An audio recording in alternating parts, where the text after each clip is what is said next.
Hello everyone, this is anchor Abdullah Kamran, your host and दोस्त। और आज मैं आप सब लोगों के सामने बात करने के लिए आया हूं इंडियन बिजनेस टाइकून जो कि है गौतम अडानी। जी हाँ, गौतम अडानी जी के बारे में मैं आप सब लोगों के सामने बात करने के लिए जा रहा हूं। वो कहते हैं ना कि एक कहावत है कि ऊख में जब बहुत ज्यादा रस हो जाता है ना तो फट जाता है। वही हाल हुआ है गौतम अडानी जी के साथ। एक वक्त था जब वो दुनिया के दूसरे नंबर पे आते थे अमीरों में। वो दूसरे नंबर नहीं बल्कि वो दो नंबरी कहा जाता है, उस पे आते थे। और आज के टाइम में ये हो गए हैं टॉप 10 से बाहर, यानी कि खिसक के कुछ 11 नंबर पे आ गए हैं। और मुझे लगता है कि और भी ज्यादा इनका नंबर जो है वो गिरने वाला है। तो उनके बारे में हम सब लोग बात करने के लिए जा रहे हैं। 24 जनवरी के दिन एक रिपोर्ट आती है, हिंडनबर्ग की रिपोर्ट। हिंडनबर्ग जो है वो अमेरिकन रिसर्च फर्म है जिसका नाम है हिंडनबर्ग, और वो एक रिपोर्ट देती है। और वो रिपोर्ट 2 दिन के अंदर अडानी और उनके शेयर होल्डर्स का पैसे वो कर देता है स्वाहा स्वाहा।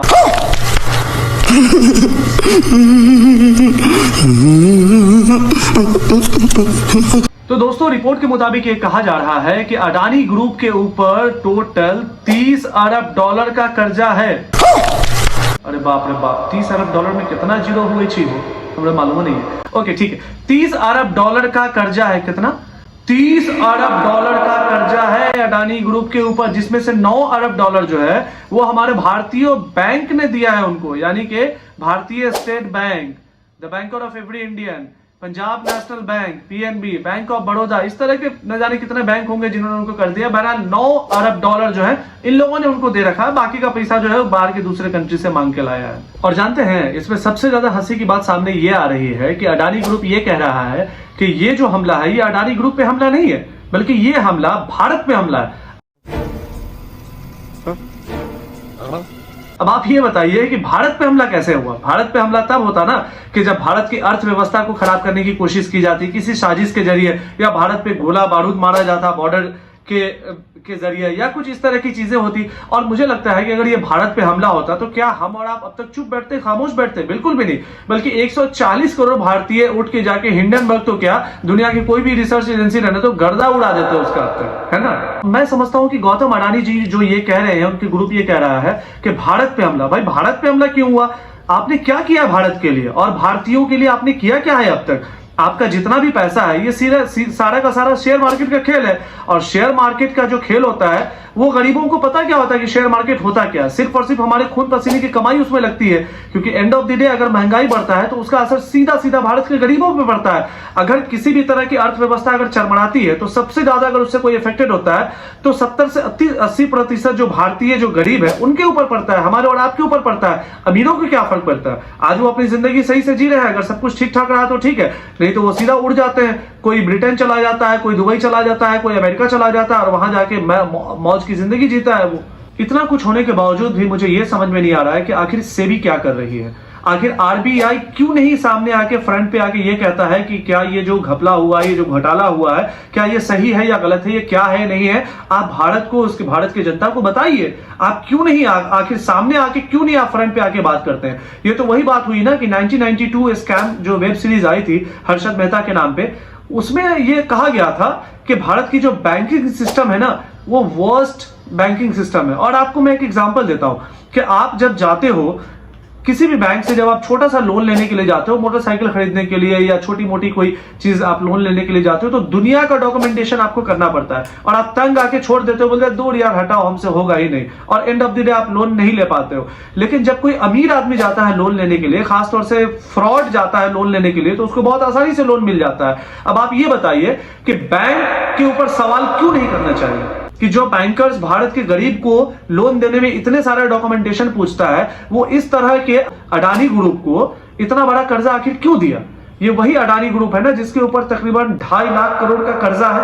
आखिर इतना कर्जा होने के बावजूद भी state bank of India, LIC, जो जिंदगी के साथ भी जिंदगी के बाद भी कह के हमारा और आपका खून पसीने की कमाई लेती है और हमको और आपको हथेली पे जन्नत दिखाती है, वो ये कहता है कि आप 5-5 रुपए, 10-10 रुपए, 20-20 रुपए, 100-100 रुपए इकट्ठा करो और जब आपकी बेटी की शादी होगी तो आपको 10 साल बाद इतने पैसे मिलेंगे। और मिलता भी है। जब आप मर जाओगे, मैं बिल्कुल ये नहीं चाहता हूं, लेकिन खुदा ना करे जब आप मर जाओगे तो आपको मरने के बाद आपके परिवार वालों को इतना पैसा मिलेगा। और हर एक गरीब आदमी, भारत का गरीब नागरिक इस उम्मीद में कि चलो अगर मुझे खुदा ना खास्ते कुछ हो जाए तो मेरे मरने के बाद, मेरे दुनिया से जाने के बाद मेरे परिवार वालों के पास कम से कम इतना पैसा तो मिलेगा। ये सोच के वो बेचारा जो है 100 रुपए, 200 रुपए, 50 रुपए, 20 रुपए इकट्ठा करके और वो LIC में जमा करता है। और वो LIC जो कि अभी अभी मैं सुन रहा था रिपोर्ट, माननीय राज्यसभा के सांसद हैं आम आदमी पार्टी के संजय सिंह जी, वो ये कह रहे थे कि तकरीबन 87,000 करोड़ रुपया,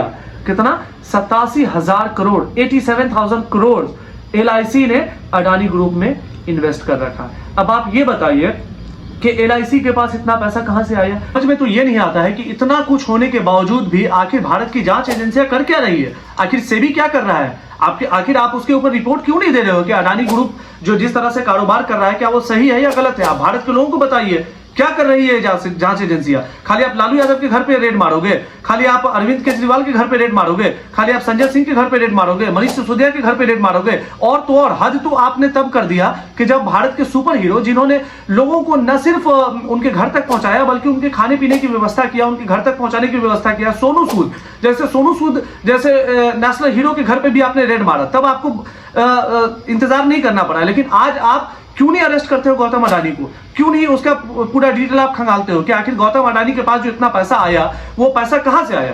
क्या गौतम अडानी अपने पिताजी के घर से उतना पैसा लेकर आए थे? अरे गौतम अडानी के बारे में किसको नहीं पता कि गौतम अडानी है क्या? बाप रे, ये तो धोती खोल रहा है। वेल, इस वीडियो को यहीं पे खत्म करते हैं। एंड वेल, आई थॉट के being an Indian it is my responsibility to aware to all of you.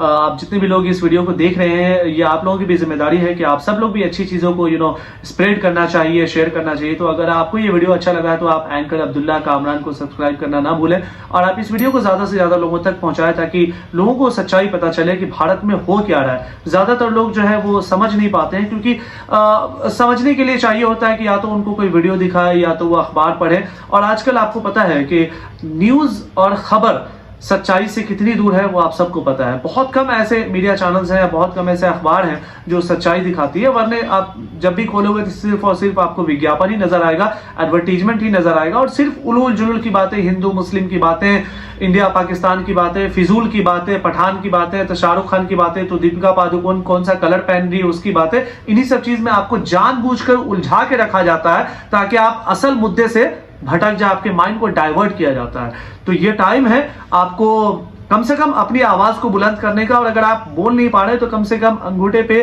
Tap करके शेयर कर दे इसको, वीडियो को, ताकि ज्यादा से ज्यादा लोग देख सकें।